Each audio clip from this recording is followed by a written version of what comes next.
Hey, what's going on, everybody? Welcome back. Droid Life Show today, episode 195. I hope you can see us. It is Friday, February 15th. I'm your host, Kellen. With me, Tim. Tim, say hi. Hey guys, how's it going? Tim here. Bertzer says he can't hear audio. Is that actually true? I really hope that's just a Bertzer thing and not an us thing. Is there really no audio? Bertzer, please tell me that's just you. We'll wait. Don't worry. We've only been battling audio issues for 3 weeks. Guy Davis says he can hear. Okay. Bertzer, you. That's not okay. Oh, get that out. Is not okay. Get out, Bertzer. Bertzer banned forever after that. I just spent like a month trying to fix audio, and that's the first thing. All right. Well, welcome back. Apologies for being gone for so long. We really have been having just some weird stuff. I don't want to go into like a huge detail on it, but our setup is slightly more complicated than it used to be with just Hangouts. And one of the applications, Discord to be exact, had an issue with video, and then that switched to having an audio problem. Anyways, it's been some hell. So anyway, it's good to be back. We're back. It's great to be back. Trying episode 195 again. Actually, we're using Skype's preview version now. I think the video quality actually might be better than Discord.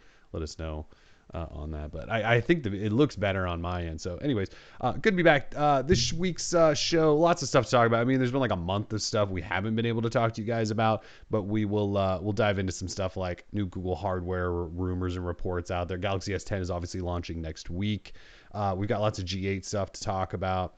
Motorola has some stuff in the works, and trivia is indeed back. The sponsor this week, possibly for a number of weeks, is the fine folks at Aki, who make all sorts of accessories. Do you want to talk a little bit about Aki and what we're giving away?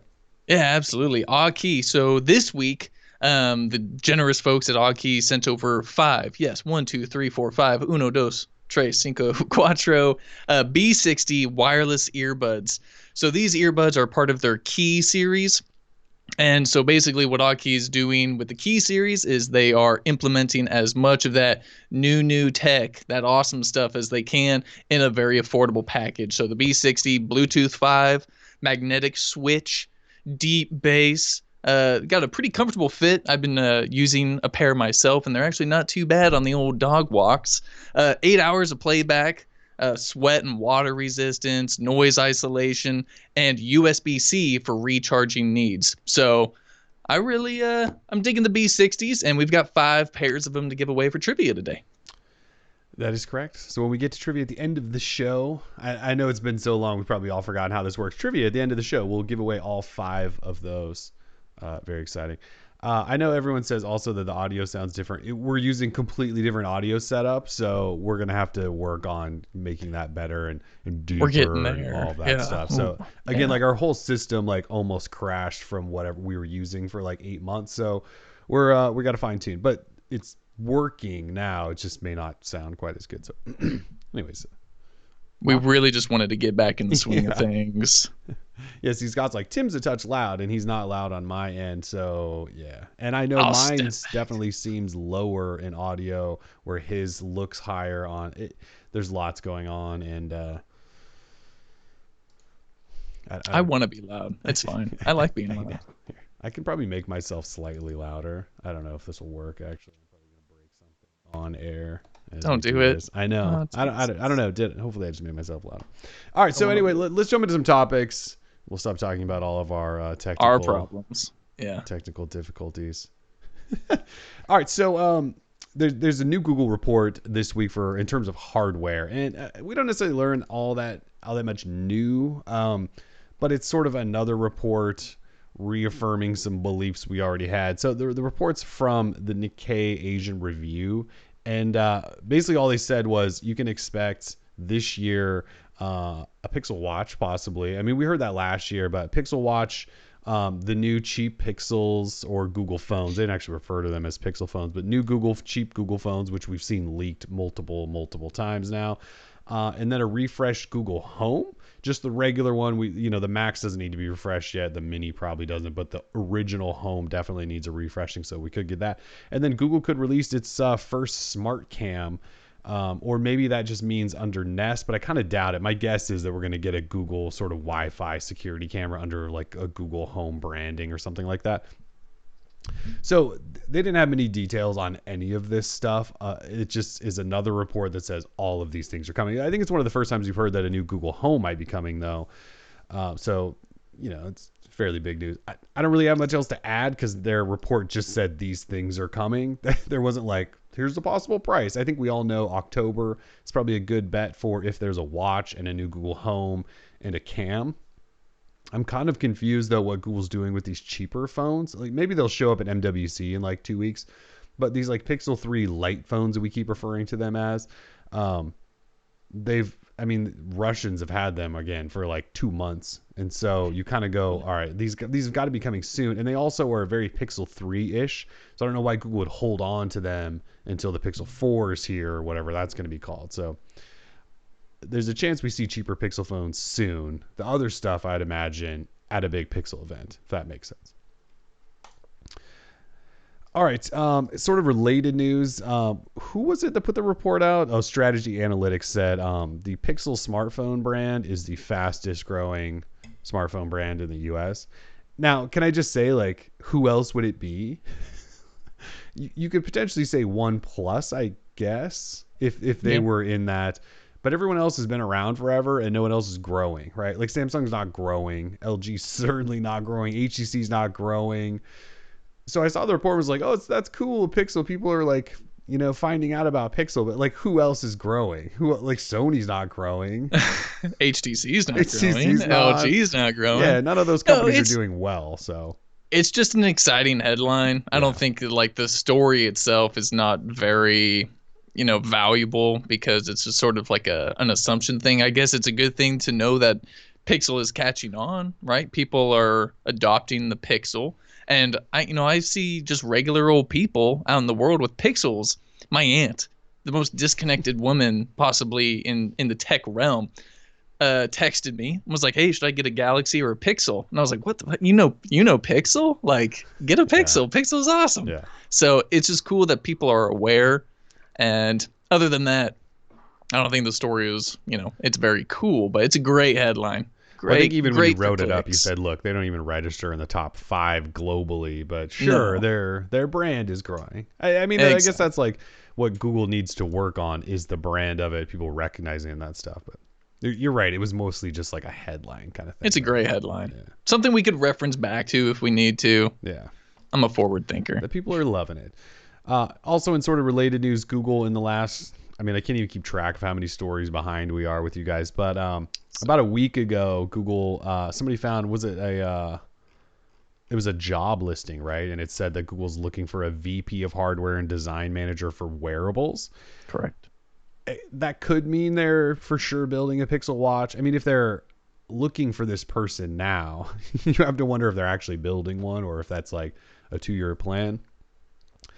It could also just mean that maybe that's somebody that could work with partners to better their, because like Wear OS is kind of this platform where Google, well, they don't have their own hardware. So they like work with their partners, I think, to like test out new things like rotating crowns and things like that, right? And then we know they just bought some tech from Fossil in order to sort of open that up for all the other hardware. So kind of going back a little bit there, I don't think we've talked about this, but Google bought some technology from Fossil that Fossil was going to put in their smartwatches.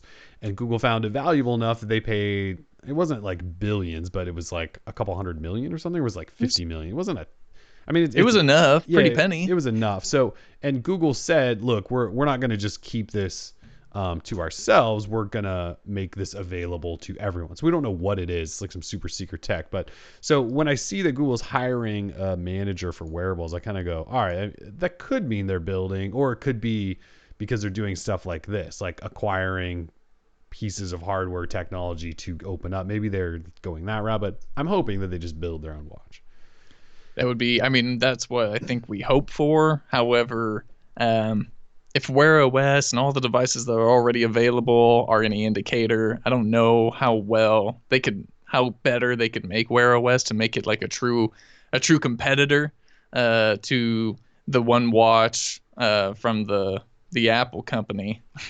uh, to make it compete on that level. I mean, you see that device on everybody's wrist, and I Yeah. don't see I don't see many Wear OS devices kind of out in the wild. Like, what are you gonna do to really get people to pay attention to you? Yeah. They're so far behind. Is I guess what I'm trying to say Yep. is like, how do they play catch up That's in exactly a what I was about to say. They're worthy so manner? far behind. They tried to do the thing where, which they did with Android phones, where they said, look, we just want partners to make and sell these and take over the world. And it didn't work because all the Wear OS watches early on ran bad hardware, bad Sure. chips. They were powered poorly, all of that stuff.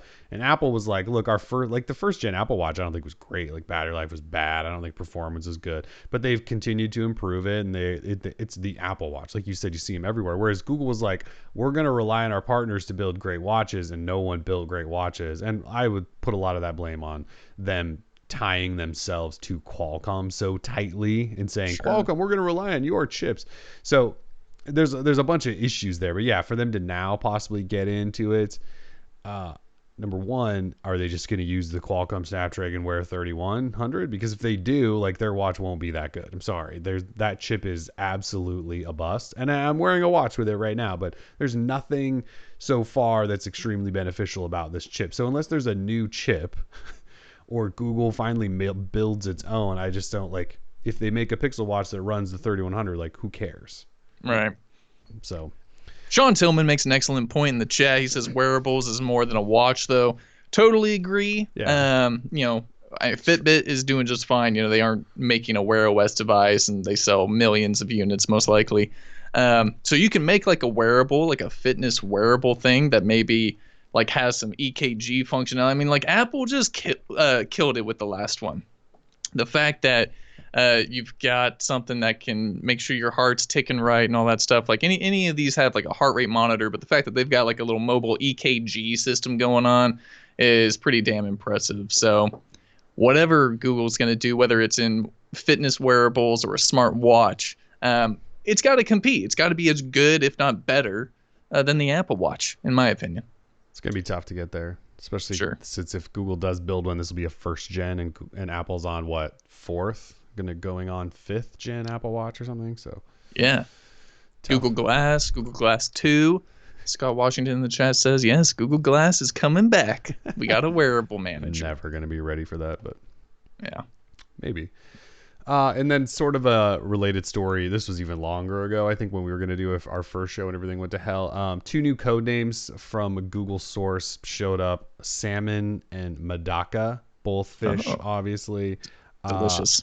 The developer behind Lawn Chair Launcher actually was the first to spot them and is under the impression that these might be smaller Pixel Watch-ish kind of devices. And the little Medaka fish, just this little baby fish. So sure, it could be a watch, I guess.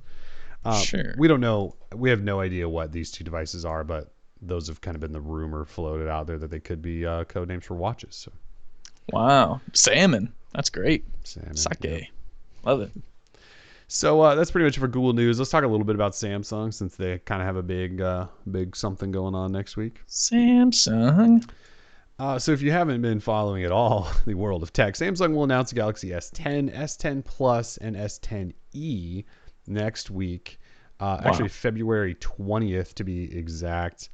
What's that, Wednesday? It's Wednesday, right? Next Wednesday? Yes. Yes. Next Wednesday. We're pretty sure they will also show off a working version of their foldable phone. I don't know that anyone's expecting them to announce pre-orders or launch or anything, right? We just think we'll get the one maybe not in the case so we can actually see what it looks like, possibly. Possibly. Then they will also announce 3 in their kind of wearables, fitness realm, a new Galaxy Watch called the Galaxy Sport Active. Then a new Galaxy Buds, which will just replace the awesomely named Gear Icon X, whatever that means. And then also sort of a new Gear Fit looking device. So those were all actually outed by Samsung yesterday. They updated their Galaxy wearable app. But for the Galaxy S10, since we've last talked to you, there's all sorts of stuff. So specs, I believe it was GSM Arena got images of a spec dump that lays out every single spec you could ask for, from the AMOLED displays that are Infinity O with the punch outs, to resolution, to pixels per inch, to processors and RAM and storage options. And we're talking anywhere from 8 gig RAM to 12 gig RAM and up to 1 terabyte of storage. Battery capacities that aren't really wowing me. I mean, the S10 Plus supposedly will have a 4100 milliamp hour battery, which is a good size, but the regular S10's at 34 and the S10e's at 31. Those aren't small. They're just not large. They're probably fine. But we've got details on the triple camera setups on the S10, S10 Plus, as well as the dual camera setup on the S10e. We're expecting that under glass ultrasonic fingerprint reader in the S10 and S10 Plus, and then a side power button reader in the S10e. I'm a big fan of the side power fingerprint reader. No, I know you're not. I don't mind it. But then otherwise, it's kind of what we expect, right? We've seen these things leak. We now have like official press renders everywhere, from like the guys at Win Future, and then Ev Leaks have posted. I mean, they're everywhere. We know what the colors. We know exactly what these things are going to look like. They just look like an evolution on the last couple of years of Samsung phones, and probably in a good way. I mean, these are all display with little punch outs. They look pretty nice. Specifically ceramic versions. What are these called now? They have like a really something luxurious ceramic. What's it called? Luxurious ceramic white and luxurious ceramic black. Yes. Potentially the hottest Samsung phones to ever hit the face of the earth. I mean, seriously, ceramic. So, we've got pictures. So we'd seen rumors of the names and stuff mentioning the ceramic, and that they might be stupidly expensive. And then we got a picture of them, and the picture obviously is not going to do the ceramic justice. So the guys at My Smart Price posted a picture it's a comparison of the Prism white to the the luxurious ceramic white. And so the Prism white will be just glass, normal Samsung phone. It looks hot too. It's kind of like a multicolored white. It's hot. It looks kind of pearlish. Yeah, it looks pretty nice. And the ceramic white just looks like a plain white phone in a photograph. But should you get that in your hand, what did you compare it to? The OnePlus X was ceramic, right? OnePlus X was ceramic, and then of course the Essential phone. Yeah, so if you haven't held either of those phones, they're two of the better feeling phones. And you know, you guys know that Tim and I have talked about the Essential phone for enough. Yeah, and part of the reason we loved it so much is the way it felt in hand, and a lot of that I think had to do with the ceramic. Like, it adds a nice weight. So like this luxurious ceramic S10 is going to be a heavy phone, I would think. Yeah, look at that. Yeah, the Essential phone. It's still good. But it has a nice weight to it, right? Like, that's what I think I loved so much. Like, the Essential phone it's actually a pretty small phone, and then it doesn't feel small. It feels like it has this weight to it. So, I'm excited for these ceramic versions of the S10. Is it just S10 Plus is the only one in the luxurious ceramic? Correct. Not only is it only the S10 Plus, but it's limited. We're hearing reports that it's going to be limited to the 512... the 12 gig storage and the 1 terabyte storage, 12 gig RAM, 1 terabyte storage. God, I hate that we're doing like all the way up to. That's so nuts. It's so insane. So we're, ceramic hardware, 1 terabyte storage in a smartphone, 12 gigs of RAM, $1,500 maybe. It's so expensive. Yeah, it's going to be so expensive, but so we already know that Samsung is willing to offer you $550 of trade-in value for a Galaxy Note 9 or a Galaxy S9 and S9 Plus. Yep. So maybe the phone will be like $1,000, and you're back to you're still in the insanity realm, boy. But a better insanity realm. So that I've already got my Note 9. Getting it all polished up and wiped and all that, so I can send it back to Samsung for that sweet trade-in value. Because we gotta get a ceramic S9, S10 Plus in this house. I do want a ceramic one, just because I know how awesome they are. I'm trying to find out what some other the trade values are. So what Tim was mentioning is Samsung is already running a reservation system where really all you're doing is putting in your name and email address, and you can technically reserve an S10 or S10 Plus. You don't actually pick a device. You just are saying, I want to buy one of these phones when you announce them. And if you put your name in on the system, you will get up to $550 when you trade in an eligible device. March 8th is when they expect to ship these to you. So if you were wondering when the phone is launching, March 8th. And then you also get access to a $50 instant credit on accessories. Woo! So 550 is that's probably I think that's their biggest trade-in they've ever. That's a Yes. good one. So with the Note 9 they offered 450 on I think an S9 or maybe even a Note 8 if you traded those in, but now they're doing 550 for a Note 9, S9 Plus and the regular S9 and the Note 8. That's incredible. Yeah, you can trade in a Note 8 and get 550 off the S10. If you have an S8 Plus, you're looking at 300 off, and S8's also 300. And then the S7s are down to about to 150. But if you have a Note 8, you want to get rid of that bad boy. It's like a year and a half old. You can get 550 towards a Galaxy S10. So yeah, you may want to put your name in on there just because what they're going to do is email you the minute you can pre-order. It says like delivery by March 8th while supplies last, and that's I can't imagine with 8,000 variants that this thing's really going to be that hard to buy, but you never know. what's the trade-in value for an S8 and S8 Plus? I think it was 300. Yeah, 300. S8 Plus 300, I mean, S8 Active 300, S8 300.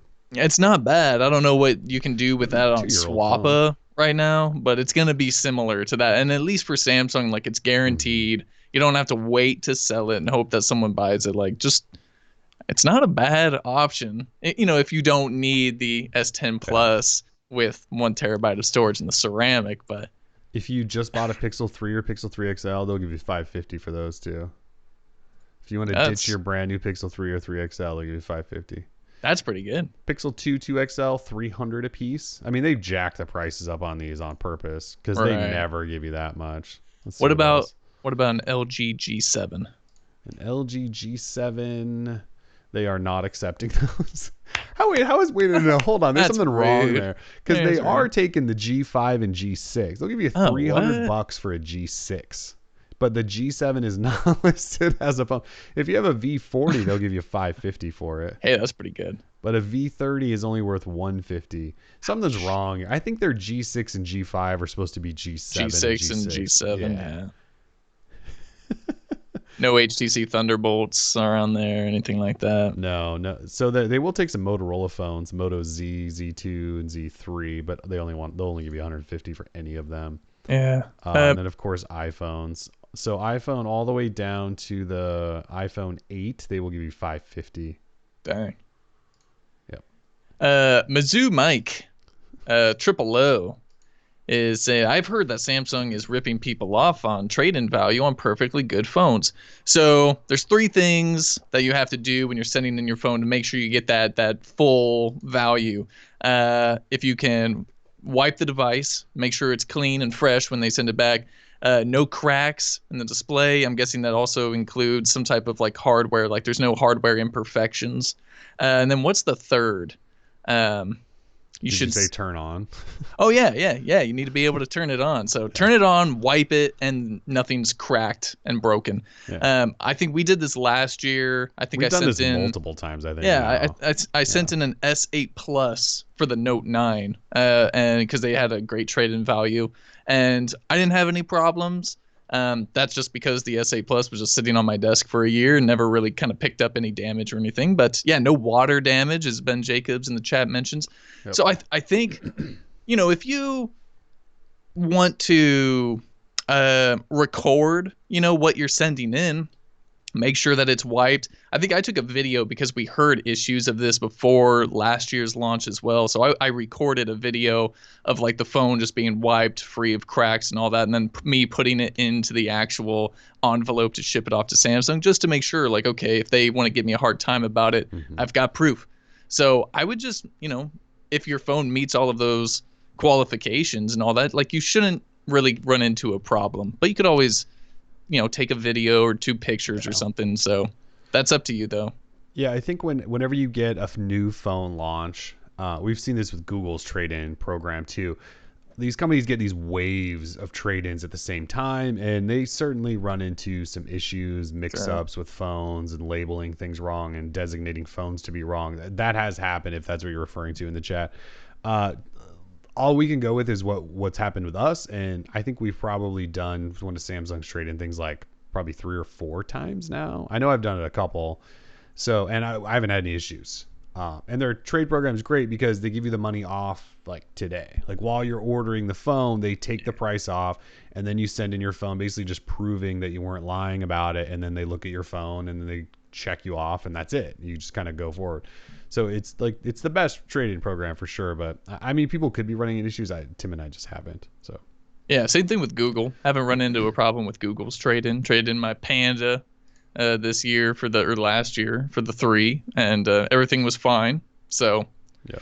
you just you got to be meticulous, keep your phone safe while you're using it. And just, now that this whole trade-in value thing is like a thing that OEMs are doing to sell phones, I am even more conscientious of how I treat my phone and what I'm doing with it, to like, okay, don't make sure that it's not broken by the time the next one comes around so I can trade it in. So just something you got to be aware of. We haven't talked about pricing yet, and to be honest, I haven't really followed all of the pricing leaks and rumors. What's the regular S10 supposed to be priced at? Do we know? I haven't seen that. I thought we may have seen pricing on that, but it was like $950 or something kind of insane. That is kind of insane. Because remember last year with from the S8 to the S9, we were wondering how much more expensive it was, and then it was $25 cheaper. Remember that? Yeah. And it was what, $725? It wasn't. The S9 was actually well priced, I thought.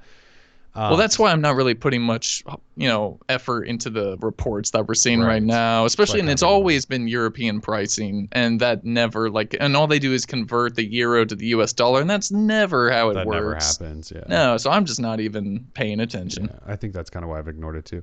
I guess what I'm saying is if the pricing is, they've upgraded these phones. Like there's a third camera and the new Infinity O display and stuff. There is some upgrades there.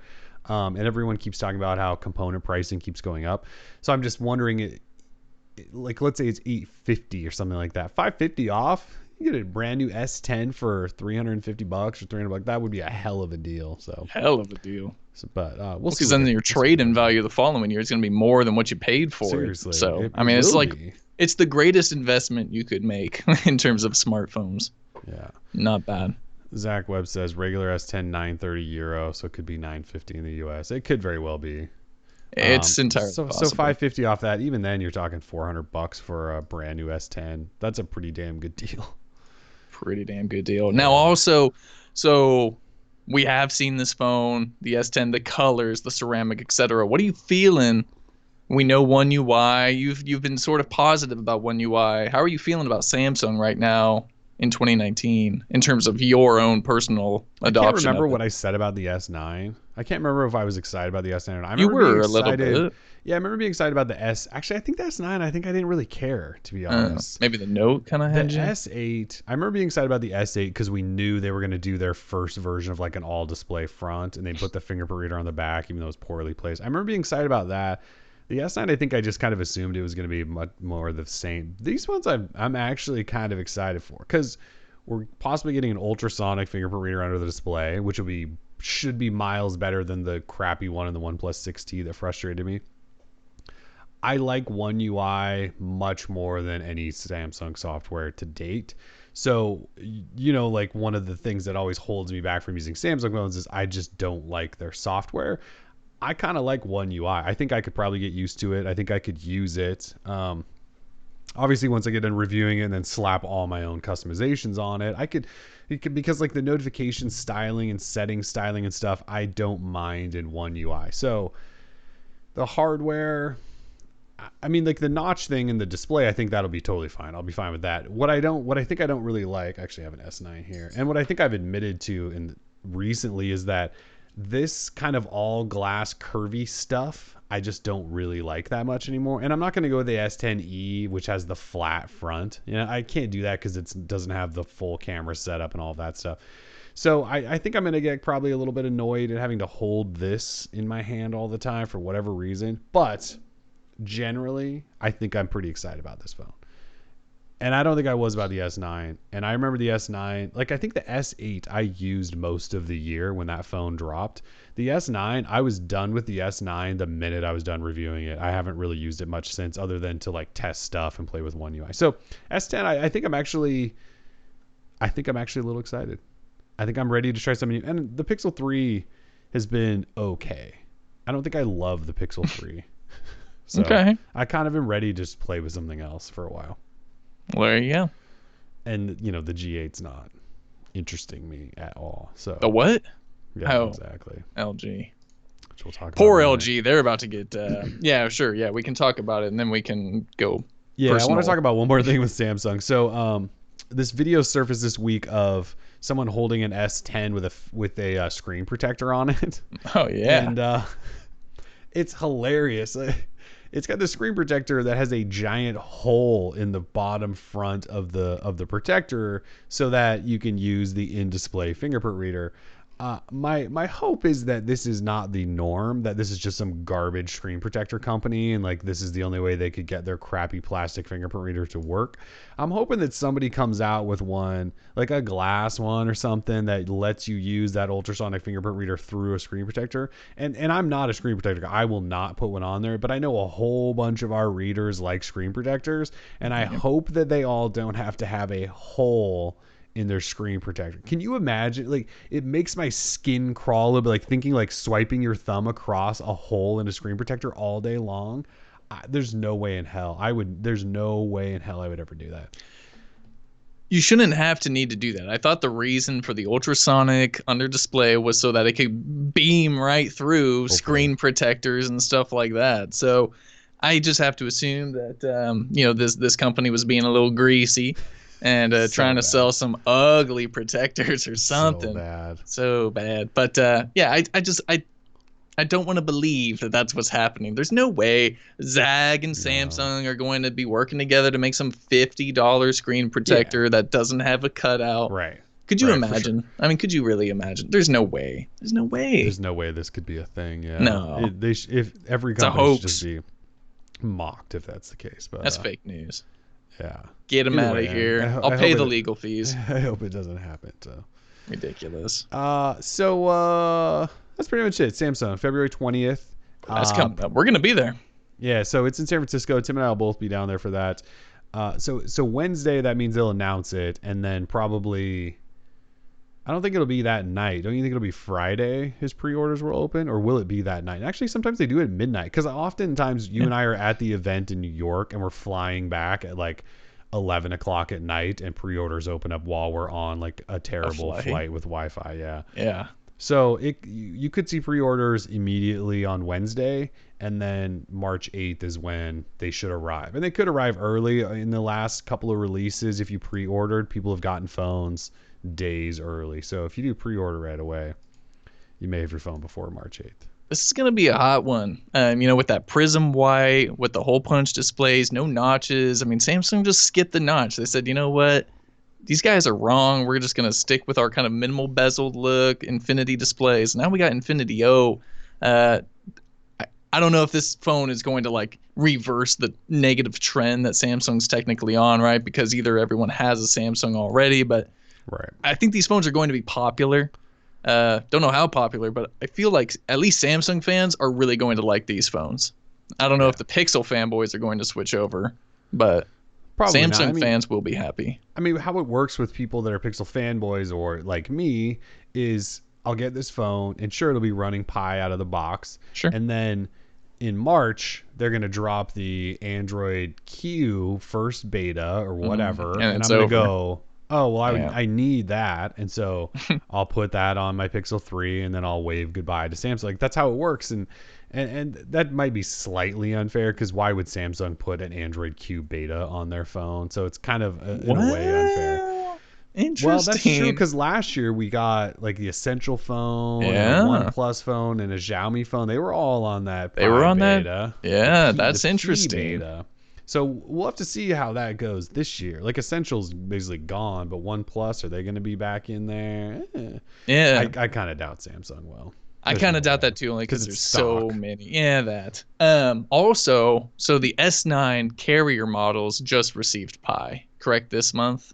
Yes. Yeah. So, and Pi, the first beta was released in March of last year. Mm-hmm. So almost a full year from first beta to release for those phones. That's pretty incredible. I mean, that's not, it's not great.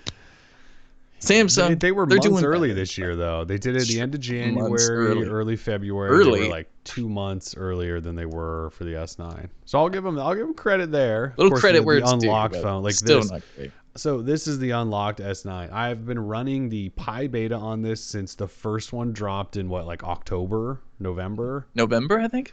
and it's still running beta. But all the carrier variants all updated to stable Pi. This thing though, which was one of the test phones, still on a beta.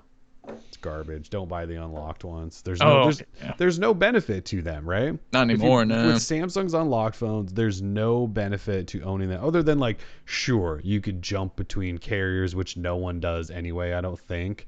Because you certainly aren't getting updates faster, that's for sure. Unless you want to test the betas. I guess there you go. If you want to be a part of the beta tests, you do get in on those. You just don't get stable software. So I guess you got to decide. Do you want to if you want to run the jank?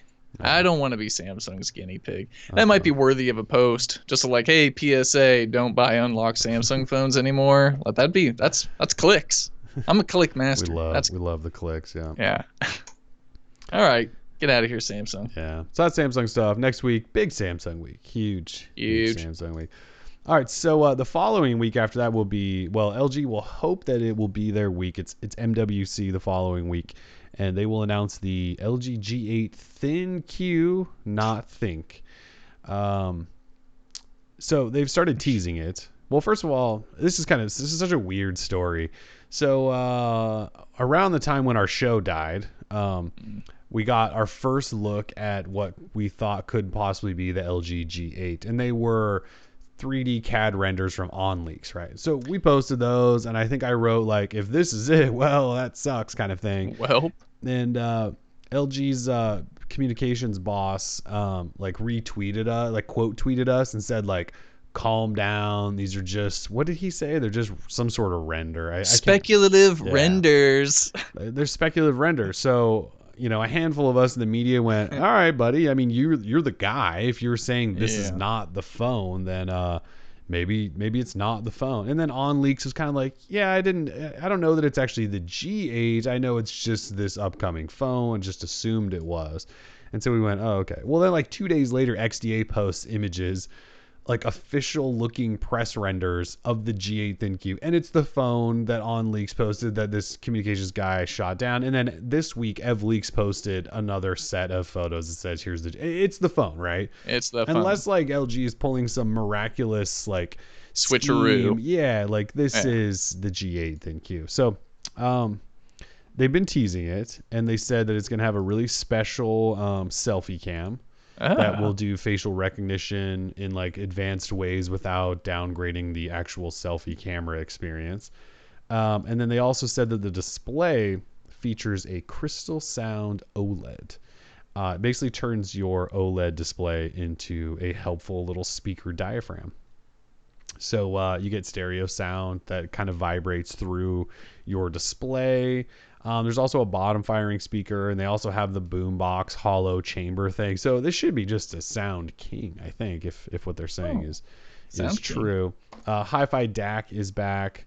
DTS:X 3D surround sound, MQA support. So, you know, they're bringing back the audio. The phone in the renders we've seen, which aren't official, of course, they show a phone that looks a lot like the V40, has the same notch. Sort of the G7 too, probably more the V40. It doesn't look terrible. It just feels like it's going to be 6 months behind everyone by the time it launches in terms of design. They also and it does have a headphone jack. It does have a headphone jack, correct. So they teased in some sort of little video. They showed like a hand waving around like a piece of paper or something, and so we're thinking there might be some sort of advanced like gesture support or something with it too. And then, you know, there's a report that there will be a detachable screen. You remember that report? It's been so long. A little bit. Yeah, there was a report that said there's going to be some sort of a detachable second screen for the G8. Well, they didn't say the G8. We just assumed they were talking about the G8, I think. I have no idea if that's going to happen. I don't know that it makes sense for LG to go back to being modular. I've actually got the G8 right here. Well, I got the G7 Thin Q and the V40 Thin Q. You just kind of combine them. if you mold them together. Well, yeah. So you got just the G8. rotate the camera in the G7 to being horizontal, and you have a G8. Yeah. Is basically how that works. All right. V40, really nice phone. I actually really like it quite a bit. The notch, no big deal. I'm not really a notch hater. In 2018, that is. 2019, huge notch hater. Absolutely. I mean, you got to move away from it. Huawei's doing it, Samsung's doing it. Just get out of the notch game. And unfortunately, it looks like LG's doing it again with the old G8 thin Q. Yeah, you kind of had some words for LG this week. Yeah, well, I thought I was being nice. So what did I say? I was actually going to pull that up. So I said positive support. I mean, you're exactly. giving them ideas. Exactly. So I said LG needs a winner in 2019 more than ever because we keep hearing about their mobile division, how they're losing money. Meanwhile, TV, home entertainment division, home appliances, all other parts of the company are doing well. It's like they have this, what's that word for a twin that's like attached vestigial or anyway, some type of twin that's is just hanging there. I went over the issues that I have with the G8 being the notch, kind of just the overall design that hasn't really been changed at all. The skin that really needs to be kind of switched up. And then so I gave them the free advice. I said, you guys need to maybe take the essential phone and sort of a OnePlus approach where advanced features are just kind of built on top of sort of a stock Android software experience. Maybe a bit like even a Pixel, where Pixel is not stock Android anymore. It's sort of like it's a special sort of tweaked version of what is essentially a stock Android OS. So they can do all that. Maybe they can push updates quicker. And that's really sort of the main thing. Just take a new approach to software. And, LG and Google seem to have a really good relationship where LG has built in a dedicated Google Assistant button. And they love Google Assistant. They were the first OEM to ship a phone with Nougat out of the box. So we know that LG and Google go way back. Mm-hmm. And, why not? Is anyone at Google kind of, hinting to LG that like, hey, you guys should like change something up, do something a little different because things aren't working over there. But they've been playing this musical chairs with executives and no idea who's even running the mobile division anymore. See, it changes once a year. So something's got to happen. And now that we basically know what to expect from the G8, I'm not overly confident in their ability to like have a comeback year. And then we've also heard reports about the V50 thin Q, whose claim to fame will be 5G. And as we do know that 5G in the US right now is not that great, and it's going to be a little while until it's a real marketable, like a real thing, a tangible thing that people can like, oh, I got 5G. Back in the day when 4G was a thing, I remember it hit Portland. You said, I got to go to the airport because I got to see what this 4G hype is about because that's where the 4G tower was or whatever. And it was like a big deal. 4G was like awesome, but we're not there with 5G yet. And so to launch a phone just to say you're the first with 5G, not a great idea in my book. So LG, I think 2019 is going to be another really rough year for LG. Mm-hmm. And I don't know if they could probably afford it, but I want to say they can't afford it. They lost so much money last year. Yeah. The phone division lost so much money. It's been rough. While everyone else in the company is doing well, the phone business is just getting crushed. Got to keep pushing them in the right direction. That's all we can do. Yeah. Just quickly, a couple of comments. Well, Brett Wright said they're going to call the new UI Thin Q UI. Sean Tillman said, so LG's mobile division is like a skin tag of the company hanging there and useless. So messed up. Yeah. So messed up. And we just got a donation from Rick Cockrell, dropped $5. Says, welcome back, guys. Thank you so much, Rick. Also, I saw Gary Fleshner said, I think he said thank you just a minute ago. And he dropped a donation, and it says it was only 20 minutes ago, but I think it was like days or weeks ago. And Gary said, down payment on a new rig for Kellen. Thank you, Gary. Thank you, Rick, for the donations. Oh, Gary. Thank you very much. It's not a computer problem. It was a software problem. Just throwing that out there. I'm blaming all the software, not even my setup. But anyways, thanks for the donations. So I just kind of wish that LG would push, like you said, the clean way, the essential, the One Plus way. And we saw the G7 launch as an Android One version. I don't know that the right idea is just to like call yourself an Android One phone, because that's extra branding, right? Like no one wants the G8 ThinQ Android One. No one wants that, right? And I don't know that we want the G8 Android One. Like I feel kind of bad for these companies that if they take the Android One program, they have to say Android One often on the end of their phone. And I guess maybe not necessarily, because I don't think Nokia does. I think they're all Android One, and I don't know that they have to brand that. Either way, what I'm saying is I think LG should go like what they're doing and what they've been doing for years. It's not working. They're not selling phones. They're having hundreds of millions of losses, right? Like by the quarter or by the year at least. You should do something new. And maybe that new is, like you kind of said, go clean Android and do updates. And then you can add some stuff on top, right? Like add some fancy camera stuff or whatever the hell you want to do. But the idea that like they should just keep pumping out this gross skin on top of everything and hoping that like a vibrating speaker screen and a special selfie cam is going to save them is just not going to work. So they should do something new. They just should. You got to try something. Like I don't feel like they're trying anything that's anyway. So it's good. Like you said, it might be another rough year for LG. All right. In Sony news, Bertzer still? Yeah, he is still there. Bertzer. This new Sony phone that is like this long. I don't know why, but I'm excited about a phone that's like 17 inches long and like stupidly like doesn't even make sense, but excites me on some level. So the guys at Win Future posted images of phones called the Xperia XA3 and XA3 Ultra, I believe, and they're like 21:9 layouts. So true like 21:9 like cinematic look in the display. I mean, they look silly, but at the bottom they have no bezel, so the screen comes all the way down into the bottom corners, and then up top it kind of has a big forehead where they're obviously putting like front camera and speaker and all that. But it's at least like a unique look, and then the back just looks kind of clean and minimal, and then they have the side fingerprint reader.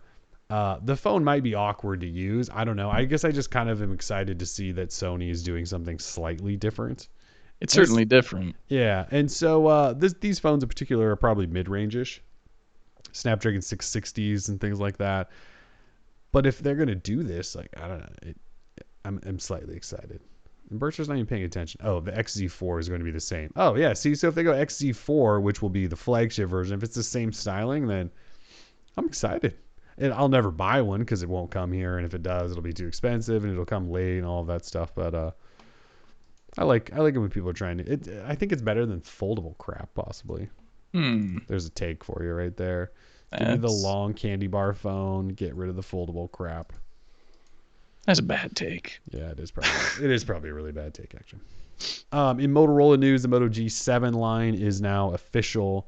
There are like 17 models of the Moto G7. The G7, the G7 Plus, the G7 Power, and the G7 Play. The G7 Plus, which is probably the version you would want here in the US, is not coming to the US because Motorola, that's what they do. So instead we get the G7, G7 Power, G7 Play. None have NFC, so you're never going to make an NFC payment with these. They all run Snapdragon 632 processors.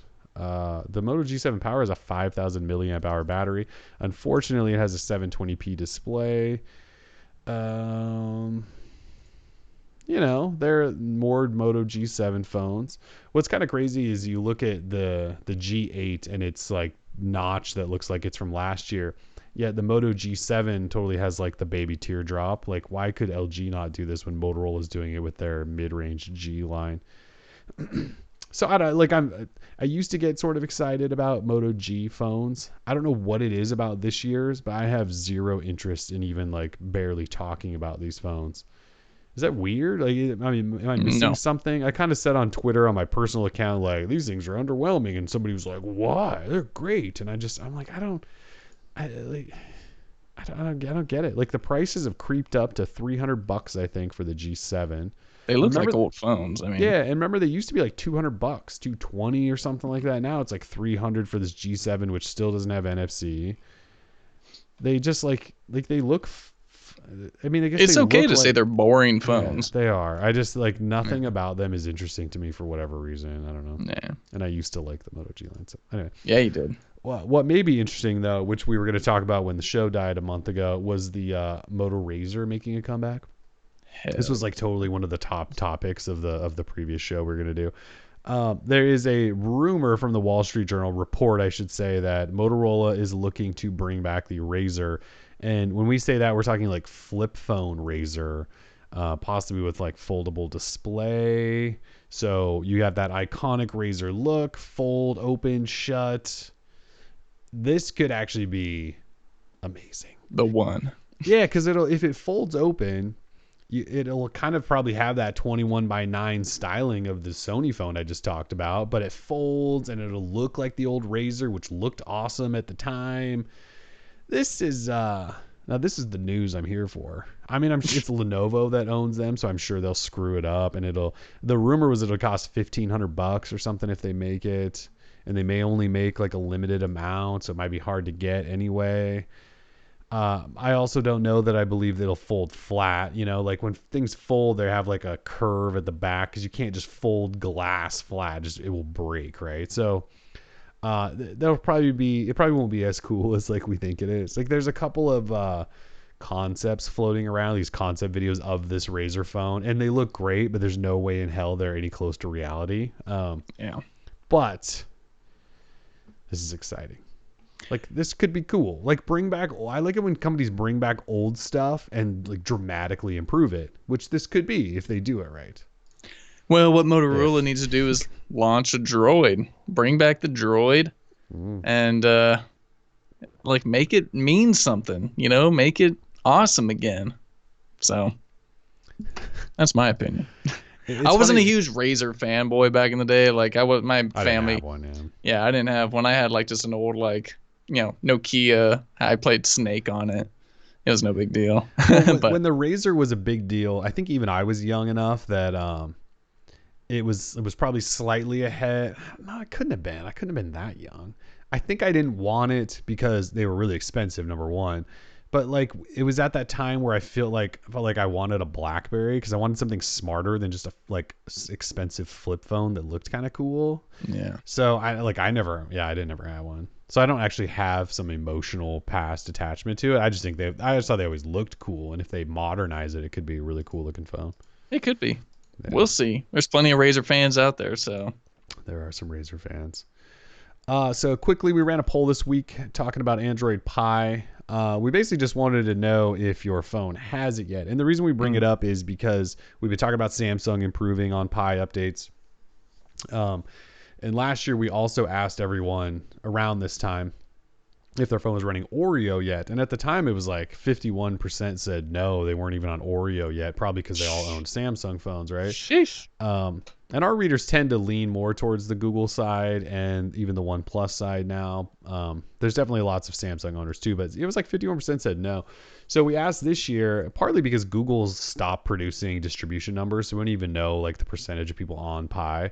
Google said there was something wrong with their software back in October and hasn't updated anything since. Either way, so this year, 57% say they're on Pi. So last year it was like 49%. This year it's 57. So that Samsung boost sure helped. We also have 3 versions of Pixel phones in the wild now that are all on Pi, right? We got the 1, 2, and 3. And then there's some essential phone readers. And then there's OnePlus. The 6 has Pi, doesn't it? 6 and 6T. I think they both have Pi. Does the 5 and 5T yet? No, just the 6 that and I don't 6T. know. So we've got some more phones on Pi, and then the Samsung thing probably certainly helped. But yeah, we're up to 57% of DL readers. Zachary Webb in the chat says your readership is more update crazy. Man, like It's always weird because people, I feel like, kind of judge us for how picky we are about updates, but they got to understand we've been talking about phone updates for like a decade, almost a Almost a decade now. decade. Yeah. When the OG Droid was coming out and those updates were When trickling and you could flash them from when we didn't 2.0 get to the 2.1, 2.1. yeah. Yeah. Remember, because the And then Nexus One launched with 2.1, and we were all pissed because we wanted exactly. it. Yeah. We've always been update centric. Yes. So I guess we should change our name to updatelife.com, but like it's important, it's fun. Updates are the fun part about it, the new stuff. Yeah. So I don't mind being a little update crazy. Yeah. And all that. And we so, know our readership is definitely more update crazy. I mean, yeah, 57% of people on Pi is kind of nuts. totally. Like almost 60% of our readers are on Pi. Like that's actually incredible, because when Google finally does release or update their distribution numbers, it's going to be like It'll be 2%. yeah, it's going to be like 2% of the world Yeah. is going to be on Pi, and 60% of our readers are. So yeah, our readers are, which is why we love them and why we talk so much about Pixel and OnePlus and updates and all of that stuff. So Yeah. Well, once they finally do update it, now that Samsung is starting to roll out their Pi, I mean, Google may hold those numbers. They may be on maintenance at least until March when the notes start getting and all that. So you could actually see Pi launch with a pretty healthy number, but that's because it's been 6 months. That it's been a long time since we've they're seen just those gonna numbers. wait. So Yeah. Just gonna yeah, wait. wait till it's respectable. All right, so final topic. Then we'll jump into trivia. So Sprint is suing AT&T, Oh, and they're suing AT&T because, as you guys all know, AT&T has been pushing 5G 5G evolution, as a big thing, and they're putting the it is a logos big now thing. on phones.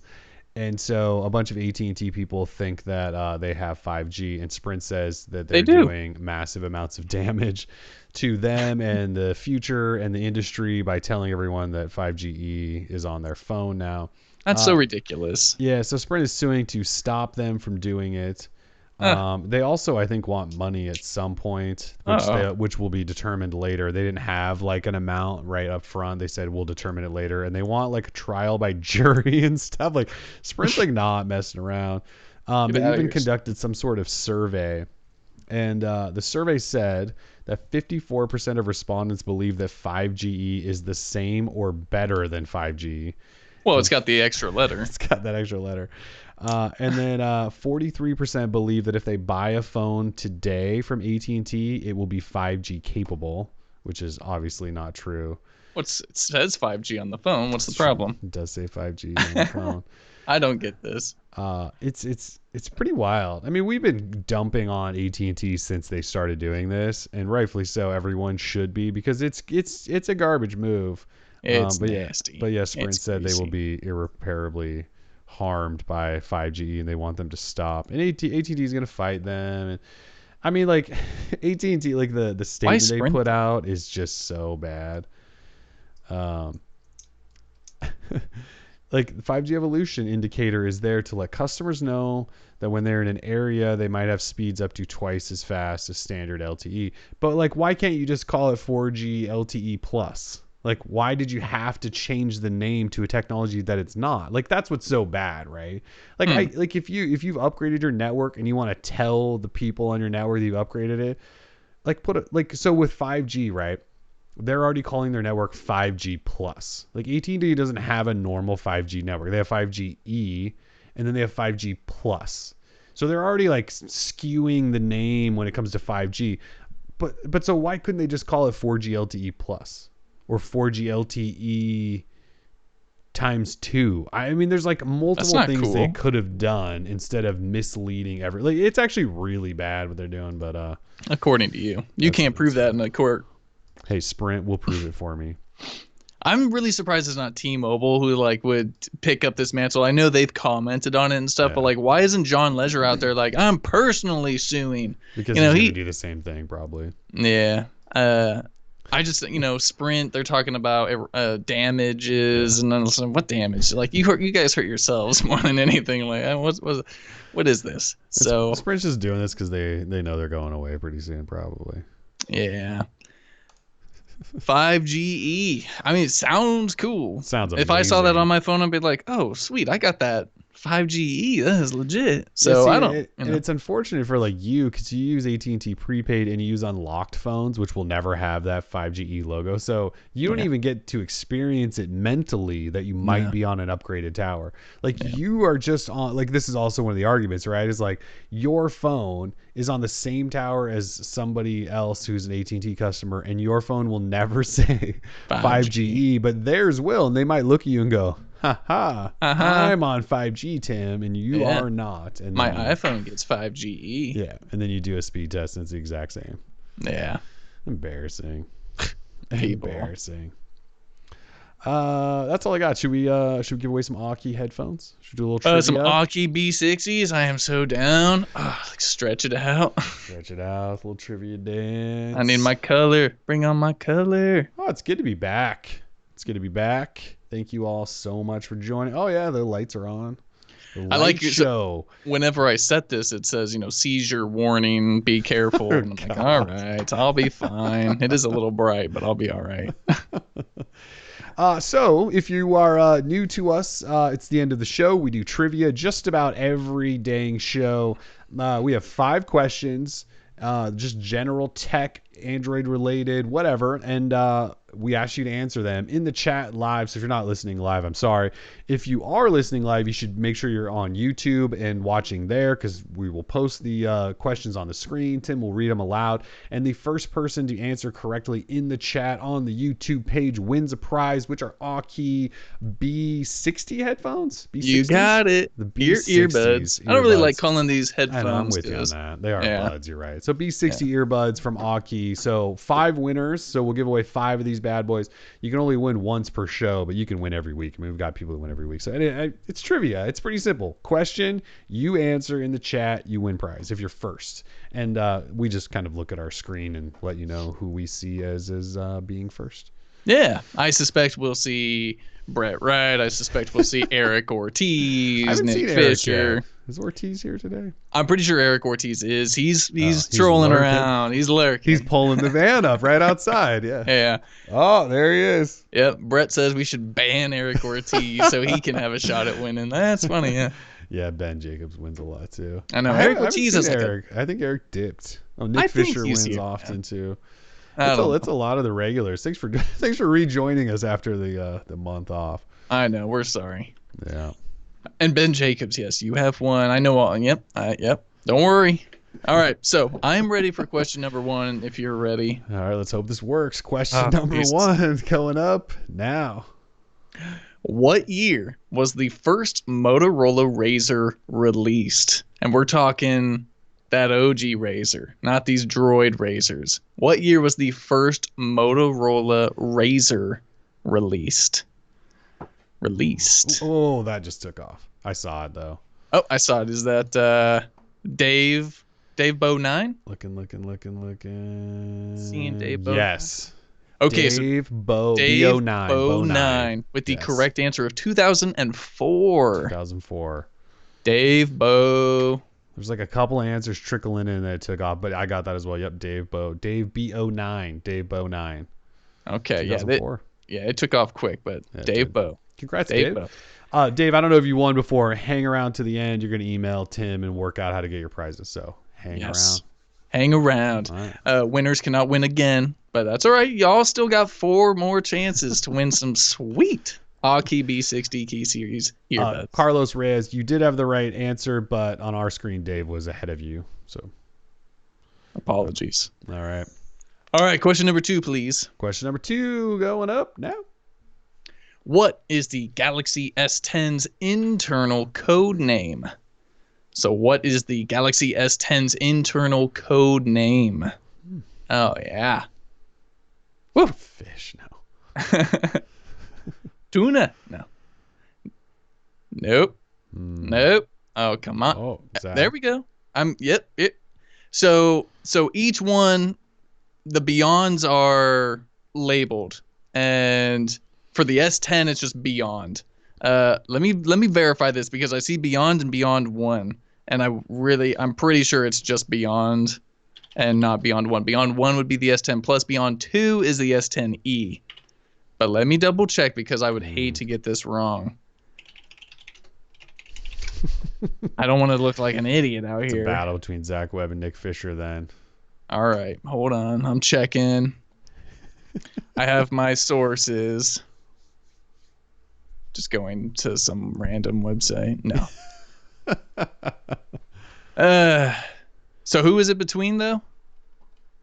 The people? Zach Webb and Nick Fisher. Zach Webb had Beyond 1. Nick had Beyond.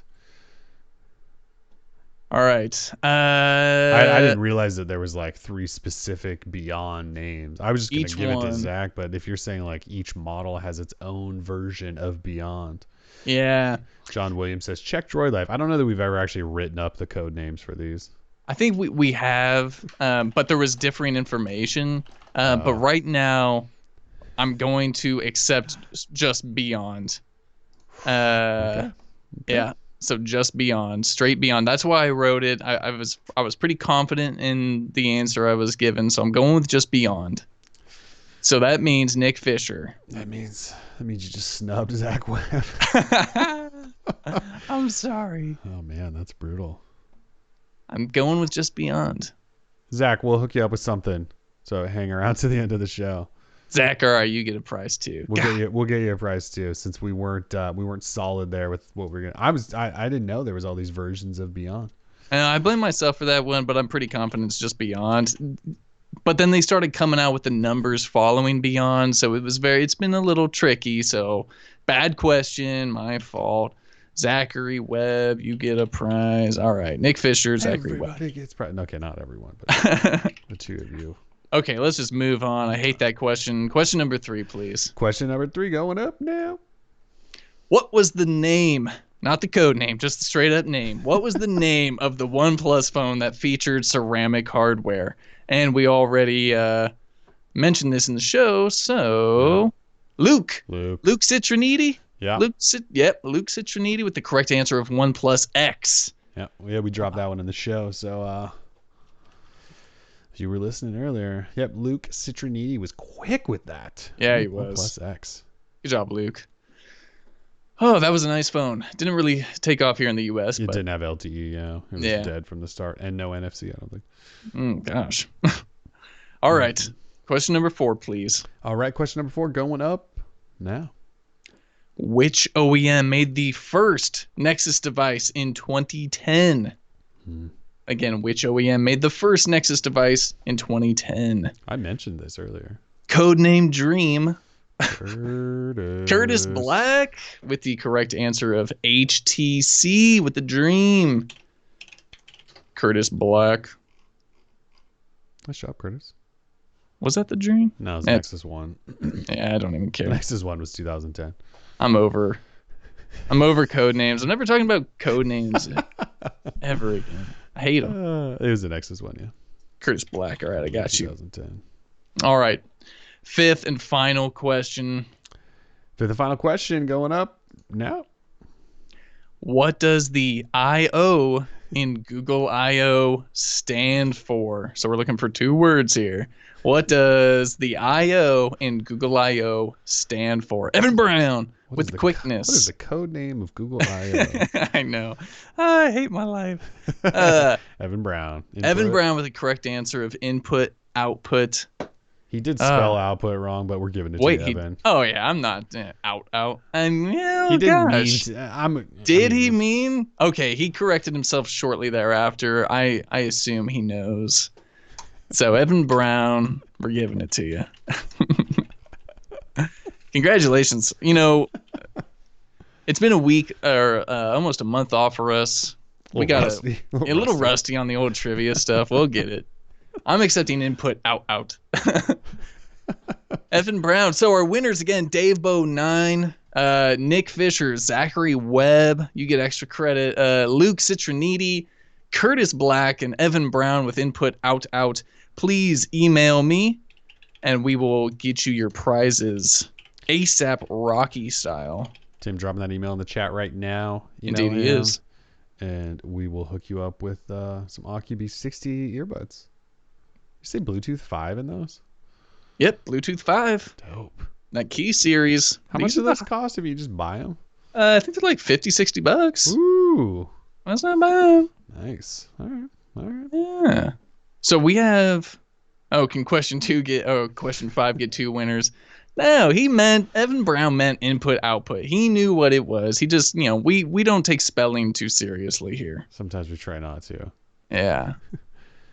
And technically, he only he only spelled one letter wrong. So and the O is right next to P.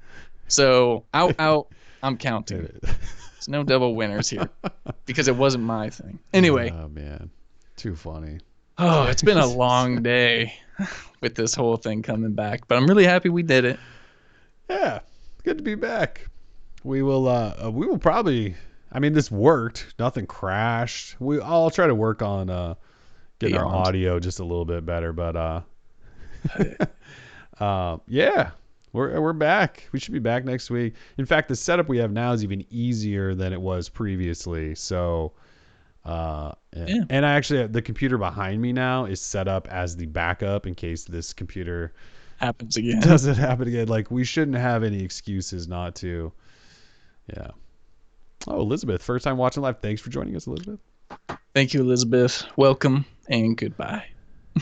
You're just like, I'm done. I'm so done. I'm gonna go play some Apex Legends. I'm getting out of here, man. I'm blowing this joint. Tim's just done the code name question. He's just done. That threw me off. I don't like that. Don't like errors. Don't like mistakes.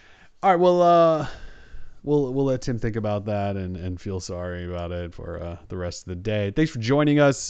This was episode 195. We'll be back next week. Big week next week. Galaxy S10. We'll have plenty to talk about there, and we'll have a show next Friday. So yeah, we'll see you next week. Peace.